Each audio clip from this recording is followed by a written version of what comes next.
Let's talk about SOQL for a second. SOQL stands for Salesforce Object Query Language.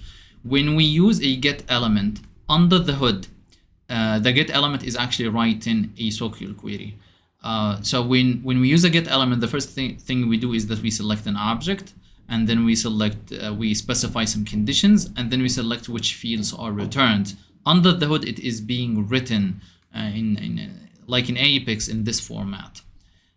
We're gonna need to write a SOQL query in the next video. So this is the format where you use the select keyword, and then the list of fields, the list of field API names separated by a comma.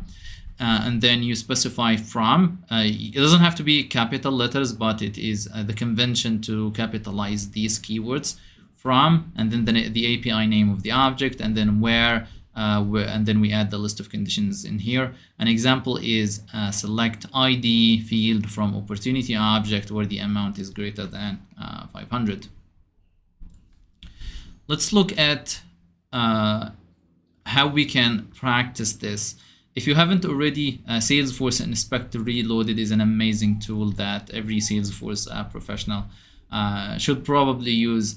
Once you install it once you install Salesforce Inspector Reloaded, it's an extension on Google Chrome, so you can install this if you haven't done so already.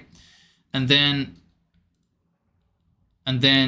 you're gonna see this arrow anywhere in Salesforce. When you click that, there is data export, and this is where you can write some SOQL queries. From top here, you can start writing, like inserting the template, so it automatically inserts this template that we can use. You can write it yourself. And the good thing about this tool is that it gives you suggestions. This is the list of objects that are available in the system right now. Because we are after the from keyword, it automatically understands that we are looking for the object. So we can say opportunity. We can find opportunity here. Sometimes we don't remember the exact API name of the object.